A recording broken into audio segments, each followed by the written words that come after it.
오늘 함께 살펴볼 하나님의 말씀은요, 에베소서 2장 1절부터 10절의 말씀입니다. 우리는 하나님의 작품입니다 라는 제목으로 함께 말씀 살펴보도록 하겠습니다. 에베소서 2장 1절부터 10절 말씀 한 절씩 교독해서 읽겠습니다. 그는 허물과 죄로 죽었던 너희를 살리셨도다. 그때 너희는 그 가운데서 행하여 이 세상 풍조를 따르고 공중의 권세 잡은 자를 따랐으니 곧 지금 불순종의 아들들 가운데서 역사하는 영이라. 전에는 우리도 다 그 가운데서 우리 육체의 욕심을 따라 지내며 육체와 마음에 원하는 것을 하여 다른 이들과 같이 본질상 진노의 자녀이었더니 긍휼이 풍성하신 하나님이 우리를 사랑하신 그 큰 사랑을 인하여 허물로 죽은 우리를 그리스도와 함께 살리셨고 너희는 은혜로 구원을 받은 것이라. 또 함께 일으키사 그리스도 예수 안에서 이는 그리스도 예수 안에서 우리에게 자비하심으로써 그 은혜의 지극히 풍성함을 오는 여러 세대에 나타내려 하심이라. 너희는 그 은혜에 의하여 믿음으로 말미암아 구원을 받았으니 이것은 너희에게 난 것이 아니요 하나님의 선물이라. 행위에서 난 것이 아니니 이는 누구든지 자랑하지 못하게 함이라. 같이 있습니다. 우리는 그가 만드신 바라 그리스도 예수 안에서 선한 일을 위하여 지으심을 받은 자니 이 일은 하나님이 전에 예비하사 우리로 그 가운데서 행하게 하려 하심이니라. 아멘. 우리 좌우에 계신 분들과 이렇게 인사하면 좋겠습니다. 당신은 하나님의 작품입니다. 네.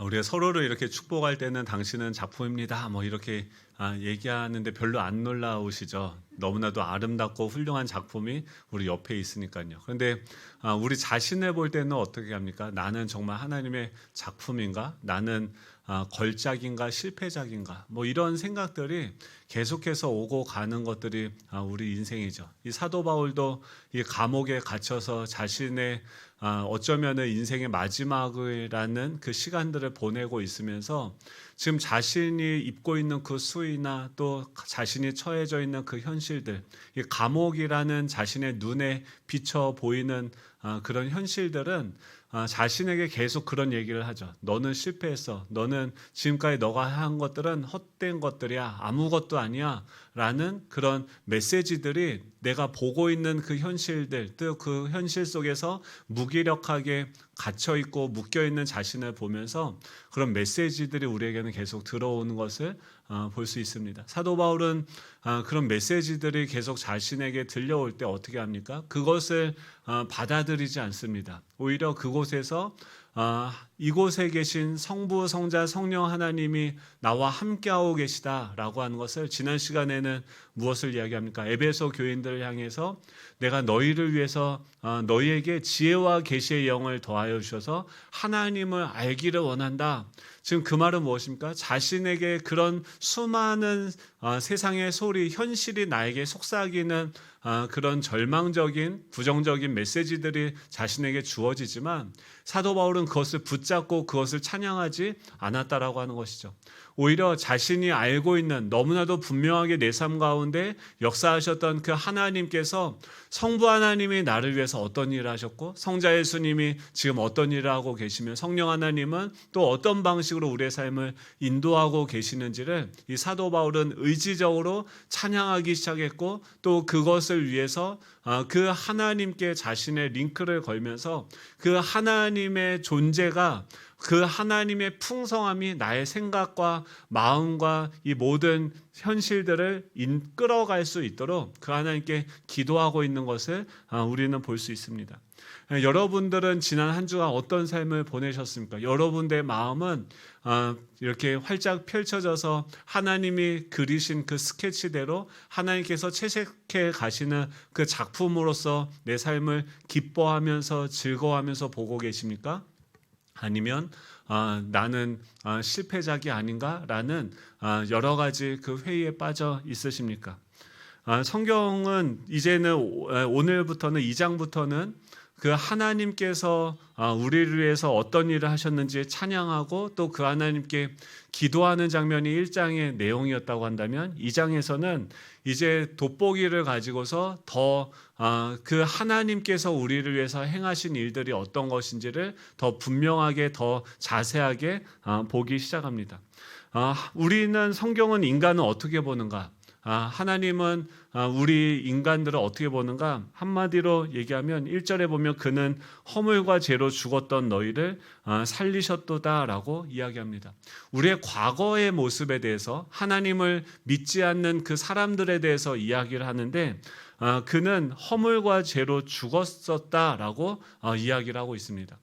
이 말은 우리가 생각하는 것보다 우리의 과거에 예수님을 떠났던 우리의 삶은 더 비참하고 더 절망적이었다라고 이야기하는 것이죠.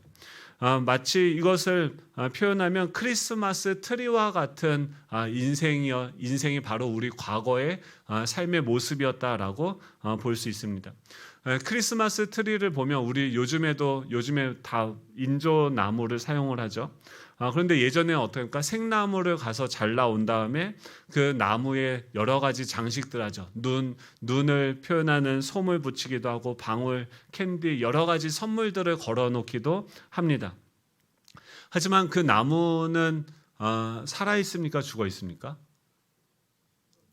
살아있는 것처럼 보이지만 죽어있죠.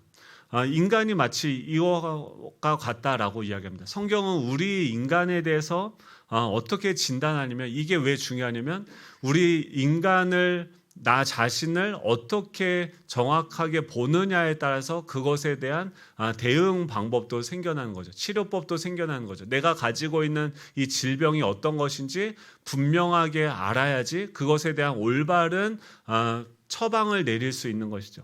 성경에서는 우리를 어떻게 보고 있냐면 우리는 죽어 있었다. 죽어 있었다라는 것은 무엇이냐면 하나님이라고 하는 그 생명 뿌리에서부터 밑동이 잘려나간 순간, 그러니까 죄를 짓는다고 하는 건 우리가 선택을 합니다. 선악과를 따먹으면서 무엇을 선택하냐면 하나님을 떠나서 내가 살아가겠다라고 하나님을 떠난 인생, 내가 스스로 내 인생을 개척하고 스스로 내 인생을 구원해 보겠다라고 하는 것이죠.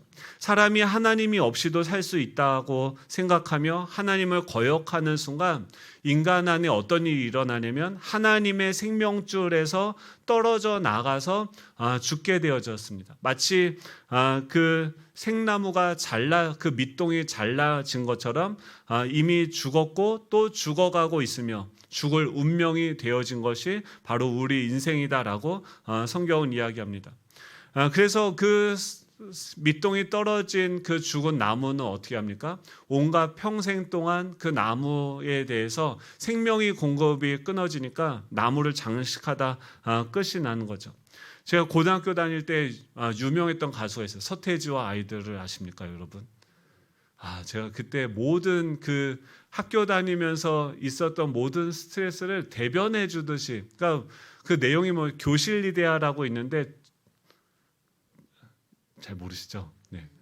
됐어 이제 그런 가르치면 됐어. 뭐 노래방 가면 저 맨날 이거 부르는데 막 소리 막 지르면서 막 머리 흔들면서 됐어 좀. 뭐가 됐냐면 계속 학교 가면서 학교에서 주는 메시지가 뭐냐면 너의 옆에 좀 더 비싼 너로 만들어줄 거야. 너의 시급, 그러니까 세상 사람들이 자기를 개발하는 것은 무엇입니까? 자신의 시급을 더 높이려고 하는 그런 목적을 성취하려고 하는 거죠. 좀 더 너를 비싸게 만들어줄 거야. 너 그 애의 머리를 밟고 올라서도록 해. 좀 더 잘난 내가 될 수가 있어. 왜 바꾸지 않고 뭐 이런 잘 모르시는군요. 네, 나중에 노래방을 가시면 그러니까 세상에서 지금도 내신 성적이라는 것을 하면서 계속 우리는 어떤 메시지를 받으냐면 너의 옆에 있는 사람과 비교하고 경쟁해서 그 아이보다 좀 더 잘나거나 좀 더 비싼 내가 되어야지만 너는 행복한 삶을 살 수 있을 거야 라고 이야기하는 것이죠. 이것이 마치 그 밑동이 끊어진, 그러니까 하나님으로부터 끊어진 인간의 존재는 무엇을 고민하게 됩니까? 나는 누구인가? 나는 왜 살아야 되는가? 하는가? 나의 인생의 방향과 목적은 무엇인가? 지금 죽어 있다라고 얘기하는데 허물과 죄로 죽었다. 허물은 무엇을 이야기하냐면 파랍토마, 그러니까 잘못된 길에서 벗어났다라는 것을 이야기해요. 또 죄라는 것은 하마르티아는 뭐냐면 표적을 벗어났다. 즉 하나님께서 우리 인간을 창조하신 그 목적과 방향이 있는 거죠. 그러니까 하나님 지금 이 사도 바울의 마음속에 우리 마음이라는 것은 무엇입니까? 이 마음은 영혼을 담는 그릇인데 그 하나님에게서부터 그 마음과 생각으로부터 오는 그 모든 공급들이 끊어지게 된 거죠. 내 존재가 무엇인지, 내가 무엇을 위해서 살아가야 되는지에 대해서 아무리 생각을 해도 아무 생각도 들어오지 않는 거죠. 반대로 사도 바울은 지금 어디 있습니까? 감옥 속에 갇혀 있고 지금 묶여 있는 죄수의 신분이고 모든 것을 다 빼앗긴 것과 같은 그 현실 속에 살아가지만 그는 여전히 하나님과 연결되어져서 하나님이 성부 하나님이 나를 위해서 이런 일을 하셨고 성자 예수님이 이런 일을 하셨고 성령 하나님이 이런 분이시다. 내가 하나님의 자녀고 내가 상속자고 그런 나를 구원하신 하나님, 지금도 나를 인도하고 계시는 그 하나님을 내가 찬양한다 라고 하면서 자신이 왜 존재하는지, 자신이 존재하는 그 목적에 따라서 그 길을 걸어가면서 그분을 찬양하고 예배하고 있는 것이죠. 감옥에 있다 할지라도 그를 통해서 하나님의 형상이 드러나게 되어지는 것이고 그 어두움 가운데 빛을 발하고 있는 것이죠. 지금 이 그런 하나님을 떠난 인간의 인생은 어떠냐면 삶의 방향성, 삶의 목적을 상실하게 되어집니다. 그래서 목적을 여러분 지금도 한번 생각해 보시죠. 우리가 예수님을 믿으니까 그분 안에서 이렇게 저렇게 살아가면 되지라는 어떤 기준들이 있어요. 그 기준들이 어쩔 때는 우리로 하여금 거추장스럽게 하고 우리를 올가매는 것 같지만 우리는 분명한 그 예수님이라는 그 길을 통해서 예수님을 따라서 살아가는 것이 내가 하나님의 형상으로 지음을 받은 참 인간으로서 내가 빚어져가는 과정이다라는 것을 분명하게 아는 거죠. 그런데 그 인생에서 예수님을 빼버린다고 한다면 그리고 그 예수님을 닮은 존재로서 하나님의 나라를 상속받는 그 상속자로서 우리 미래에 대한 그 청사진을 제거해버린다고 한다면 우리는 미궁에 빠지는 거죠. 수없이도 많은 방향으로 열려있는 그 광야 한복판에서 어떤 길로 걸어가는 것이 맞는 것인지 참된 인생인지 끊임없이 걸어가면서도 내 자신에 대해서 의심하게 되고 또 헛된 방향으로 헛된 것들을 붙잡고 사느라 우리 인생을 허비하고 허무한 삶을 살게 되어지는 것이죠. 결국 그 쓰레기 크리스마스 트리는 어떻게 됩니까? 평생을 자신을 포장하고 장식하다가 마지막에 크리스마스가 지나면 어떻게 되죠? 버리게 됩니다. 우리가 그 쓰레기통으로 버려지게 되는데 저희도 뭐 장식 다 하고 여기도 꽃이 있지만 이 꽃이 다 주일이 지나고 이제 시들어 버리면 어떻게 되냐면 저쪽에 게헨나라고 하는 곳이 있습니다. 게헨나가 뭐냐면 그러니까 저기 땅을 파놨거든요. 구덩이를 파놓고 이제 거기다가 음식물 쓰레기랑 뭐 이런 것들 다 버리게 되는데 지옥이라는 그 단어의 의미가 뭐냐면 예루살렘 성 남쪽에 위치한 흰놈 골짜기라고 하는 지명이 바로 이 지옥이라는 뜻이에요. 그러니까 유대인들이 생각했을 때 지옥에 간다라고 하는 것은 어떤 의미였냐면 그 쓰레기 거기는 난지도처럼 예전에 쓰레기 매립지가 있죠. 그것처럼 원래는 그곳에서 이방인들이 아이들을 죽여서 불에 태워서 신에게 제물로 바치던 우상 숭배를 하던 곳이 바로 그 흰놈의 골짜기였습니다.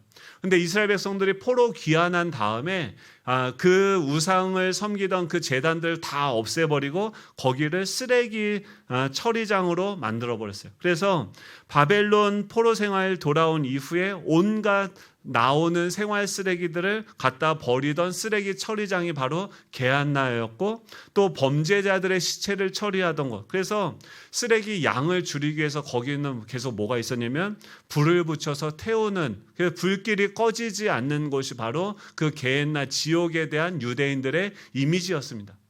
즉 하나님을 떠난 죽어 있는 그 인생은 무엇이냐면 한 인생의 삶의 목적과 그 방향을 잃어버려서 길을 이탈해서 자신이 스스로 개척해서 그 길을 간다고 하지만 길을 잃어버린 채로 하나님이 우리를 지으신 그 목적에 따라서 꽃을 피고 열매를 맺지 못함으로 어떻게 됩니까? 크리스마스가 지나가면 죽어서 결국 쓰레기로 버려지는 그런 존재가 되어진 것이죠.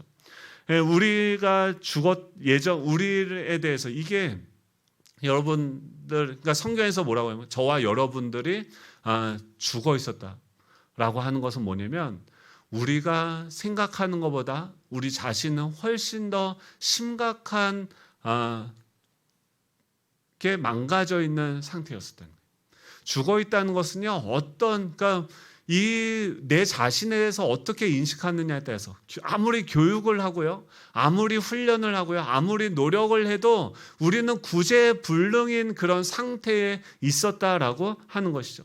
그 죽어 있었던 상태를 세 가지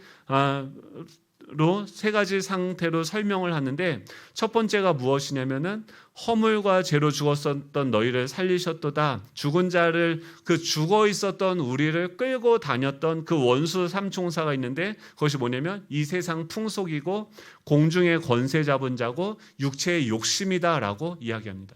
우리가 방향을 잃어버리고 어떻게 살아가야 되는지를 알지 못하니까 어떻게 살아가게 됩니까?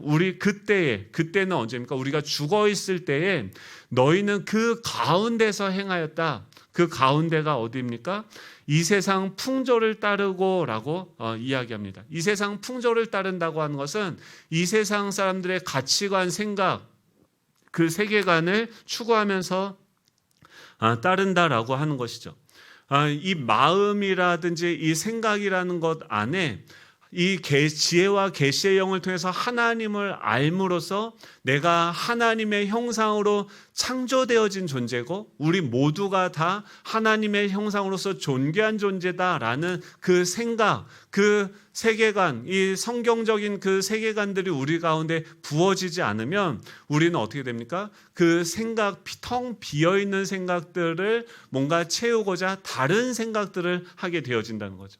그것이 이 세상 사람들이 추구하는 방식으로 인간 안에 어떤 가능성을 이야기하면서 그들 안에 있는, 그러니까 우리가 모든 인류 역사를 하나님께서 허락하시는 이유가 무엇입니까? 그래, 너희들이 선악과를 따먹고 나를 떠나서 한번 살아서 너희들의 나라를 한번 만들어 보라고 하나님이 허용을 하셨죠. 우리를 인격적인 존재로 만드신 것이죠. 탕자가 내가 아버지의 집을 떠나서 내가 그 상속 재산을 나에게 주면 내가 한번 멋있게 살아보겠습니다 라고 했을 때 아버지는 그것을 허용하셨다고 하는 거예요.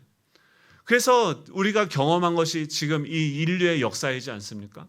지금 그 어느 시대보다도 풍요로운 시대를 살아가고 있고 그 어느 시대보다도 발전된 문명을 가지고 우리는 마음만 먹으면 달나라까지 갈 수 있는 그런 시대를 살아가고 있습니다. 이제 우리 자녀들 시대에는 로봇이 모든 것들을 다 대체하기 시작하고 인간이 해야 되는 노동의 양들은 극소화되어지겠죠. 그런 인생들을 살아가는 저와 여러분은 기쁘시죠?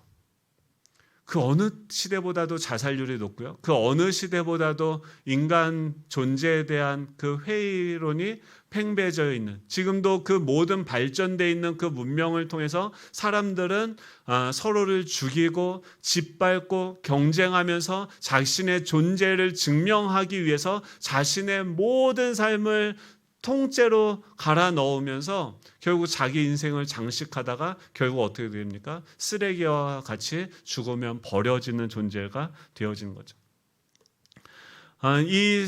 우리가 죽어 있는 상태는 이 세상 풍조를 따르고 있다라고 하는 것은 세상 사람들의 그 삶의 원리와 철학, 사상과 종교들을 따라가고 있다는 것을 이야기합니다.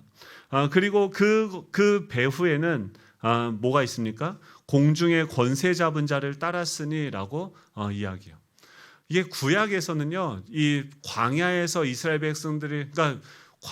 백성들이 죄를 범했는데도 율법이 들어오기 전에는 자신이 죄가 있다라는 것도 무지했어요.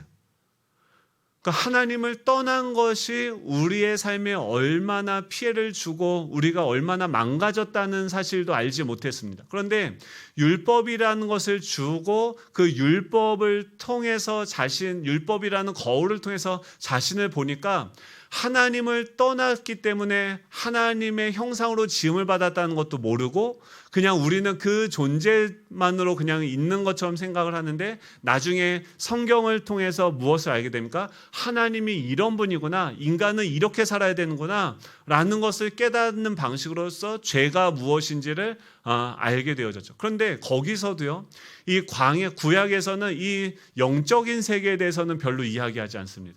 광야에서 이스라엘 백성들이 죄로 인해서 넘어지고 멸망했다고 하는데 이 예수님은 그 영적인 세계를 보시는 그 육체를 가진, 그러니까 원래 참 인간의 모습으로 오셔서 인류의 모든 죄를 짊어지고 그 다음에 가장 먼저 하시는 게 무엇입니까? 광야로 가세요. 근데 그 광야에 뭐가 있습니까?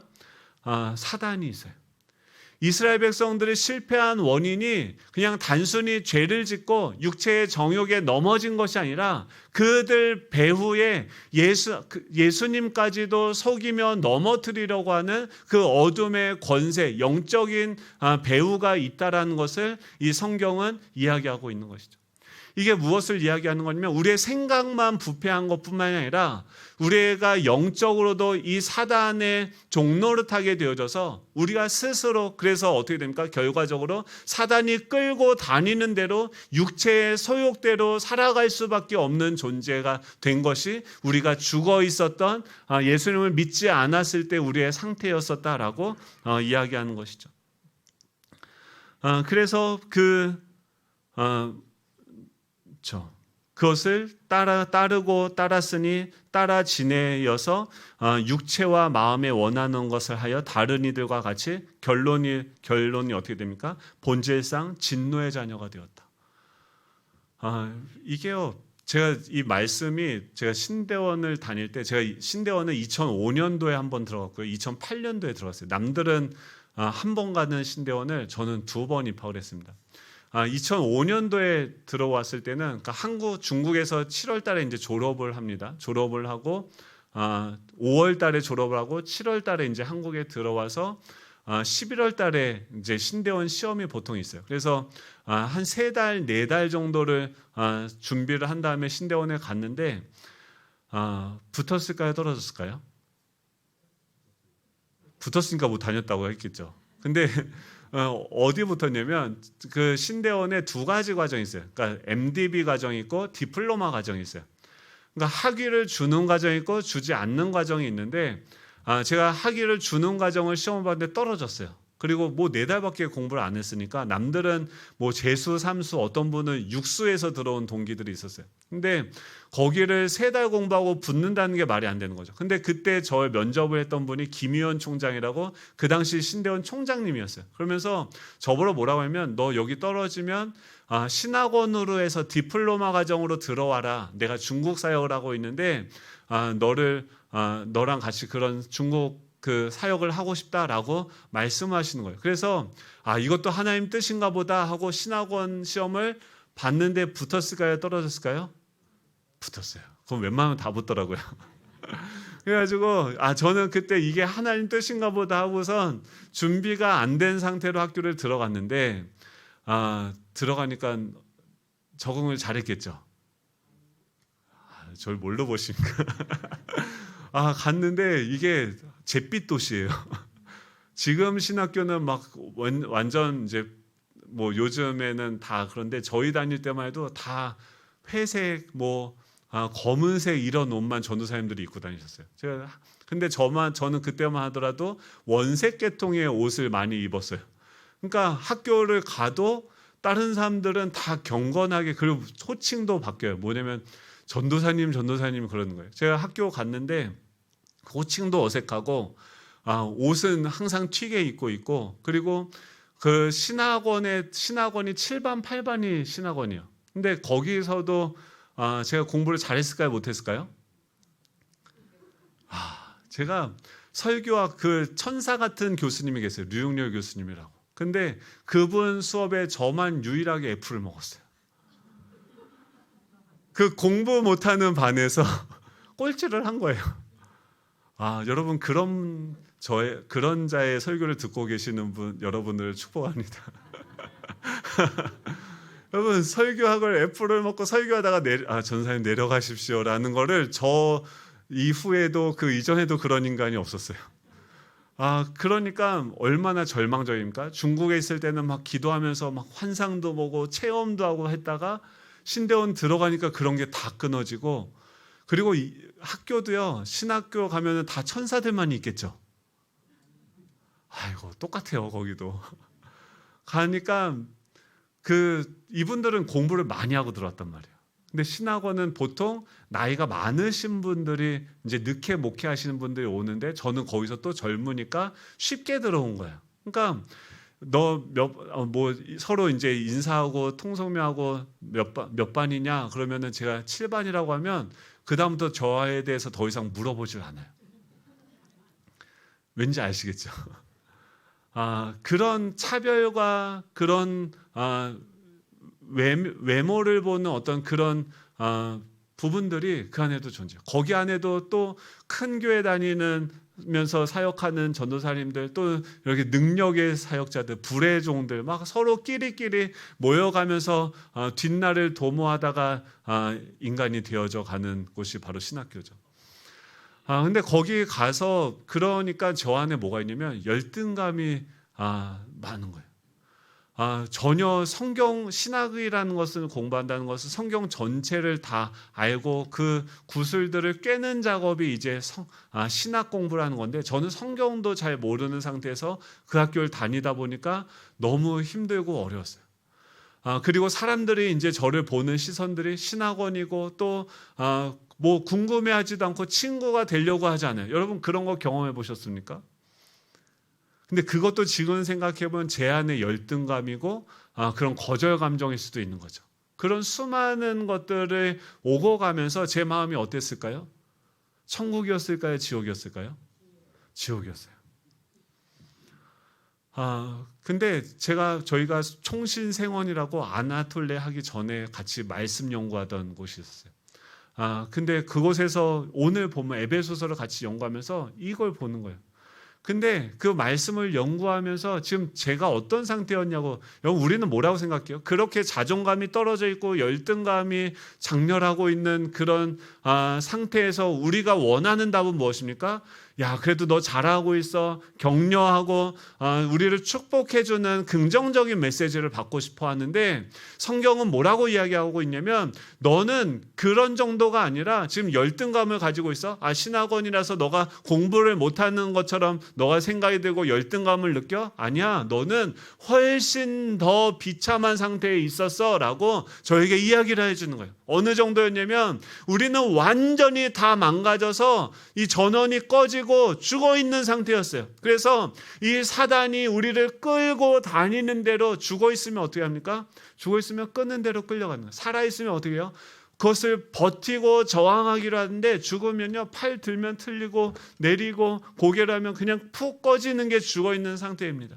그런 상태로 육체의 소욕에 따라서 이 죄가 우리에게 요구하는 대로 우리는 무기력하게 순종할 수밖에 없는 죄와 사망과 이 사단의 종노릇하는 그런 노예 상태, 영적으로 완전히 죽어있는 상태가 바로 우리의 상태였다라고 이야기합니다. 그 얘기를 듣는 순간 제 생각이 변화되기 시작했어요. 맞다. 그러니까 제정신이 드는 거예요. 지금 그때 저의 모습을 보면서 제가 열등감을 느꼈는데, 사실 저는 그때 저의 모습이 저의 인생의 최고로 그나마 괜찮은 상태였어요. 그 예전의 저의 상태는 훨씬 더 추하고 부족하고 연약한 상태였었는데, 그런 나를 하나님께서 부르시고 인도하신 거죠. 그런데 그걸로 끝나는 것이 아니라 지금 그런 우리였었는데, 그래서 우리가 세상 풍조를 따르며 공중의 권세 잡은 자를 따르며 우리 육체의 욕심을 따라 지내며 다른 이들과 같이 본질상 진노의 자녀였었는데, 4절에 엄청난 반전이 일어납니다. 우리 4절 같이 한번 읽어볼까요? 4절입니다. 같이 읽겠습니다. 시작. 긍휼이 풍성하신 하나님이 우리를 사랑하신 그 큰 사랑을 인하여 5절도 같이 읽습니다.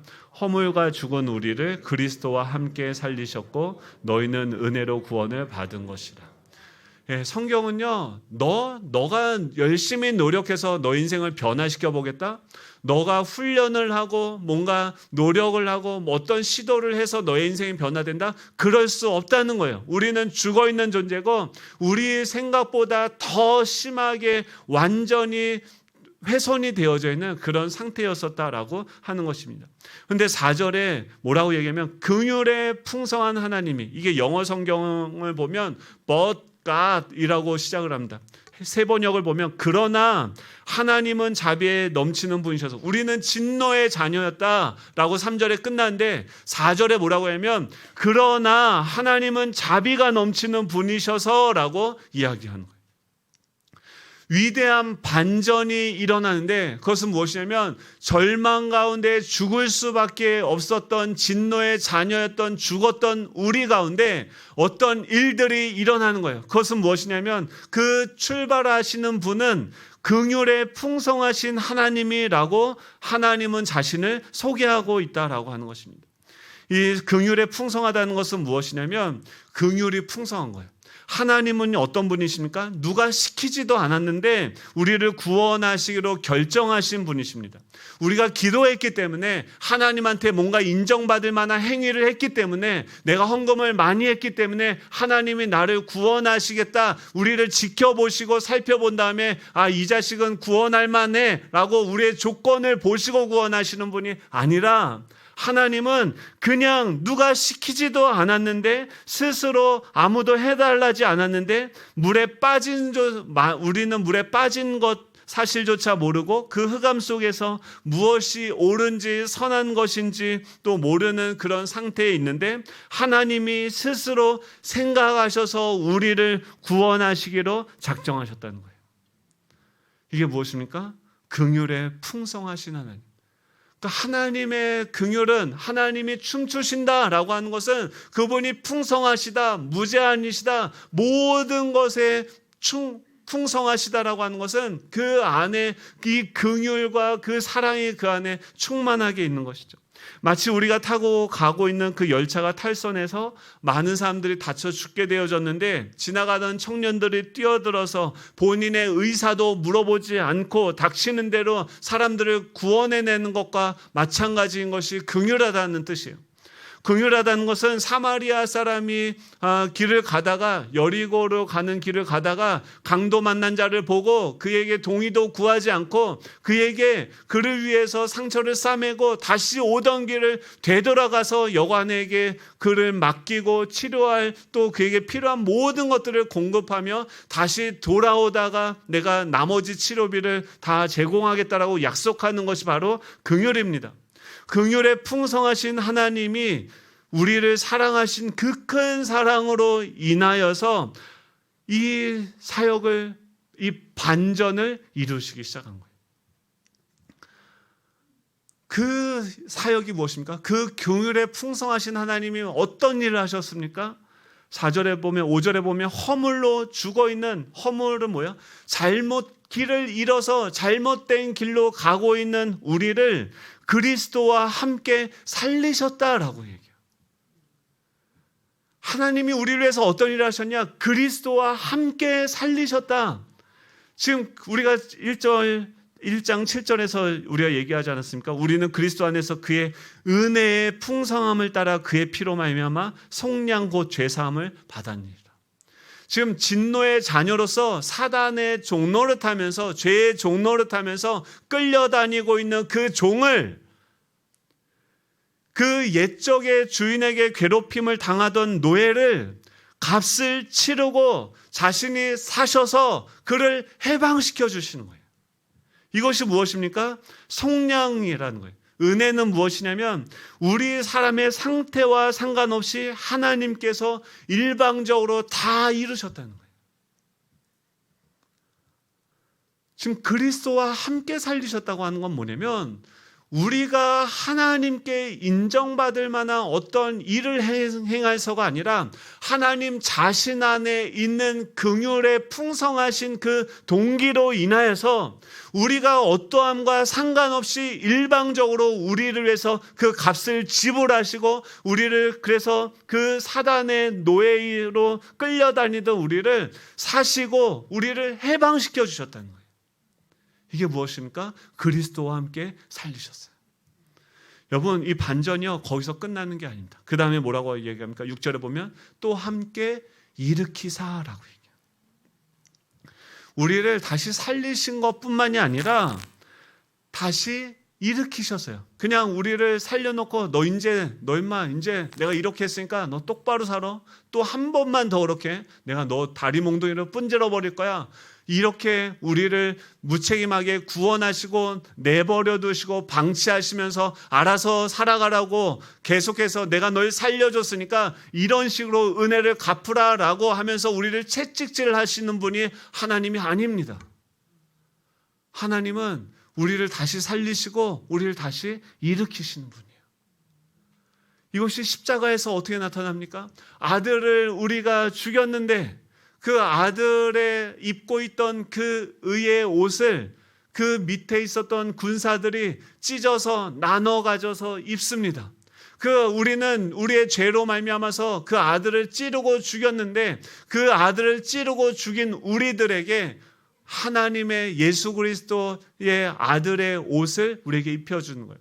탕자가 그 모든 것들을 호랑방탕하게 다 잃어버리고 다 모든 것들을 다 잃어버리고서 다시 돌아오는데 아버지가 어떻게 합니까? 그를 맞이하면서 그 아들의 옷을 다시 입히고 인장반지를 다시 끼우고 그 발에 그 아들로서 그 집안을 다스릴 수 있는 그 신발을 다시 신겨주는 거예요. 자녀됨의 신분을 회복시켜주는 거예요. 너 이제 그 죄의 종에서부터 내가 널 구속했고 내가 널 샀고 너를 내 자녀 삼았으니까 이제 일어나서 나와 함께 가자. 주님께서 우리를 다시 일으키시는 거예요.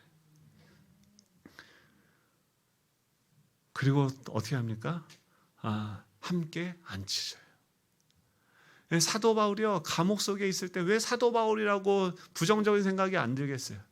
현실이 그런데요. 이 감옥이라는 수많은 그 죽음의 그 사형틀을 앞에 둔 그 두려움들이 있겠죠. 그런데 하나님께서 지금 이 사도 바울의 마음속에 무엇이 계속 공급이 되어지는 겁니까?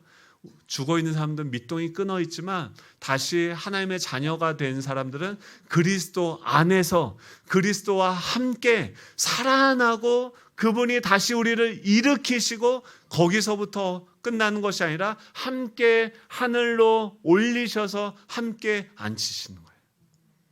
이것은 무엇이냐면 함께 일으키셨다는 것은 우리를 하늘의 구청으로 데리고 가서 옷만 갈아입히시는 입히시는 것이 아니라 우리의 국적도 바꾸고 우리 주민등록증도 바꾸고 우리의 그 옛사람 그 죄의 중독에 습관적으로 끌려다니던 그 모든 죄의 사슬들을 끊으시며 이제 하늘 보좌 우편에 앉아서 이제 뭐예요? 우리의 모든 서류를 다 가지고 가서 하나님의 결대의 도장을 받고 그것을 그 인치심으로 성령을 우리에게 부어주시는 거예요. 이제 너는 나의 백성이다. 지금 하나님께서 앉아 계신다라고 하는 것은 무엇입니까? 다 이루셨다는 거예요. 일을 다 마치시고 십자가에서 모든 구속의 사역을 다 완성하시고 안식에 들어갔어요. 히브리서에 보면은 너희들도 안식에 들어가기를 힘써라. 하나님이 그것을 다 이루시고 다 승리하시고 우리의 미래에는 이미 보장이 되어진 것이죠. 그리고 보좌에 앉으셔서 어떻게 합니까? 그 모든 만물을 다스리시는 거죠. 하나님이 와서 야, 이 식탁에 앉아. 우리 예배가 무엇입니까? 우리 예배 이름은 엘리베이션 워십이라고 하는 거죠. 땅에서 우리가 세상에 보내심을 받고 또 그 역할들 하다가 이제 우리가 이곳에 와서 뭐예요? 보좌에 앉아 계신 그 주님 옆에 이렇게 엉덩이를 밀면서 주님 같이 앉아요. 거기 앉아서 뭐 하는 겁니까? 모든 만물을 그 발 아래 두시고 다스리시며 지금도 그 하나님의 나라를 완성하기 위해서 이미 다 이루신 그 구원의 사역들을 이 땅 가운데 적용이 되어지도록 이미 하나님께서 다 완성하셨는데 소유권 이전 등기 다 하신 거예요. 그럼 뭐 하면 돼요? 가서 집행 명령만 하면 되는 거예요. 우리가 그분의 이름을 믿고 복음을 선포하고 그 하나님께서 행하신 일들을 증거하면 우리의 이름이 아니라 나의 능력이 아니라 우리는 아무것도 아닌 거죠. 제가 이 말씀을 그 성경 연구하면서 이걸 보고 나서 예전에 뭐 환상으로 하나님을 보고 뭐 이거 아무것도 아닌 거예요. 아무리 백날 금식하며 기도해도 이렇게 구체적으로 하나님께서 우리를 위해서 행하신 일들을 알 수가 없습니다. 그분께서 행하신 것을 보면서 와, 하나님이 나를 함께 앉히셨고, 여러분 거꾸로 생각을 해보세요. 제가 설교가 F 맞은 사람이 설교를 하는 게 능력이 있습니까? 아니면 A 맞은 사람이 설교하는 게 능력이 있습니까? 누구에게 더 큰 능력이 임하겠습니까? F죠. 제가 그런 사람이에요, 여러분. 막 그러면서 너무 자유해지고, 와, 지금도 맨날 마주하는 게 정말 친절하게 아내님이 맨날 가르쳐주세요. 너는 이렇게 부족한 인간이라고. 할렐루야. 근데 그때마다 뭐 하네요? 그 큰 사랑으로 인하여 긍휼에 풍성하신 하나님이 나를 살리시고 함께 살리시고 함께 일으키시고 함께 앉히셔서 정말 만물의 찢기 같은 나를 통해서 말씀을 증거하게 하시고 하나님께서 이루신 그 놀라운 일들을 적용하게 하시는 일들을 이 땅 가운데 하고 계시는 줄로 믿습니다. 여러분, 우리의 신분이 이미 이 땅에 있는 거는 등기가 말소됐고요, 하늘로 옮겨졌습니다. 모든 서류를 가지고 하나님이 다 결제 도장을 받았고요. 여러분, 이 감옥 속에서도 사도 바울은 예수 그리스도 안에서 함께 살아나고 함께 일으키사 함께 하늘로 올라가서 앉는 거예요. 여러분, 이 기도가 무엇입니까? 하늘로 들어가서 하늘에 숨을 쉬기 시작하는 거예요. 그러면 우리의 영이 살아나요. 우리의 생각이 변화되어지기 시작해요. 눈에 보이는 그 감옥에서 오던 그 현실이 나를 짓누르던 그 감옥에서부터 우리의 영이 자유롭게 풀려나기 시작하고 모든 죄와 중독으로부터 우리가 벗어나기 시작하면서 하나님의 생기가 불어와 우리를 살게 하는 역사가 오늘 이 예배 시간에 우리가 주님을 찬양하고 예배할 때 우리 가운데 이루어지는 줄로 믿습니다. 야, 우리가 그런 정도의 사람이야. 여기서 그래서 뭐라고 얘기하면 너희는 그 은혜에 의하여 믿음으로 말미암아 구원을 받았으니 이것은 너희에게서 난 것이 아니요 하나님의 선물이라. 하나님이 이건요 은혜로 선물로 주신 거예요. 왜 그런지 아세요? 우리가 뭘 잘해서 이거 받았다고 하면 우리 천국 가서도 나는 이만큼 했는데 너는 그거밖에 안 했어 하면서 비교하면서 서로 자랑질하고 또 지옥에 될 거예요. 근데 너네 다 입 닫어. 너네 아무 자격이 없었어. 너네 다 죽어있는 존재였어. 너네 죄인의 상태로 망했고 그 어둠 가운데 똥오줌 분별하지 못하면서 만지고 더럽히고 그런 거 알지도 못했는데 내가 너희에게 찾아가서 너희를 구원하고 너희를 일으키고 너희를 이곳에 와서 앉아서 내가 이 땅을 다스리는 이 영광스러운 사역에 너희들 참여하도록 한 거야. 그러니까 너희들도 어떻게 해요?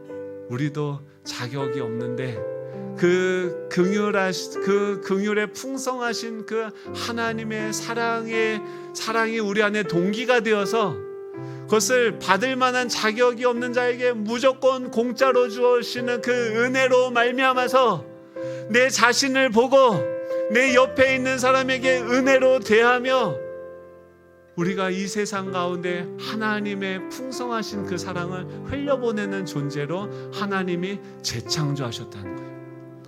여러분, 그것이 우리를 만드신 하나님이 뭐라고 얘기합니까? 10절에 우리는 그가 만드신 바라. 이게요 포에마, 우리는 하나님의 작품이다. 이 포에마가 뭐냐면 포엠, 시가 여기서 나옵니다. 우리 인생이요, 여러분, 돼지들은요 인생이 단순합니다. 맨날 뭐예요? 먹고 자고 싸고 8개월 되면 도살장 끌려가요. 먹고 자고 싸고 맨날 잘 먹고 싸고 즐겁다 행복하다 끽. 돼지 같은 인생이에요. 도살장으로 끌려가는 인생이에요. 하나님은 우리 인생을 어떻게 합니까? 한시도 가만히 내버려 두지 않습니다. 우리 인생이라는 그 도화지의 스케치 구석구석을 다 꼼꼼하게 채워가고 그 색칠하고 우리의 모든 시간들을 다 영화롭게 채워가면서, 여러분, 우리 천국 가면요 영원토록 할 말이 있을 겁니다. 그때 하나님 나한테 이렇게 하셨어. 내 인생이 이런 것이었어. 여러분, 작품 하나하나를 보시면서 나누고 듣는 것이 우리 목장 모임이에요. 여러분, 한번 따라해볼까요? 우리는 하나님의 작품입니다. 여러분은 지금 그 하나님의 작품들을 보고 계시는 줄로 믿습니다. 제가 그래서 신학원에서 막 자유롭게 제가 변했어요.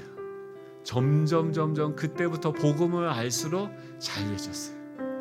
여러분, 이 자유를 주님께서 우리에게 선물로 주실 줄로 믿습니다. 우리 이 찬양할 텐데, 일어나서 이 찬양할 텐데, 오 놀라운 구세주 예수 내 주 참 능력의 주시로다.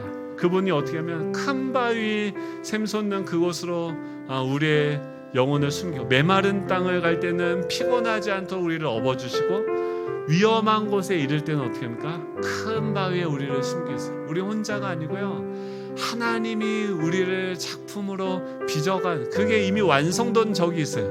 근데 그것을 따라서 지금 계속 우리를 조각해 가시는 거죠. 여러분, 그 일들을 이루어 가시는 그 하나님을 기뻐하면서 우리 찬양하며 하고 기도하도록 하겠습니다. 나라와 권세와 영광과 능력이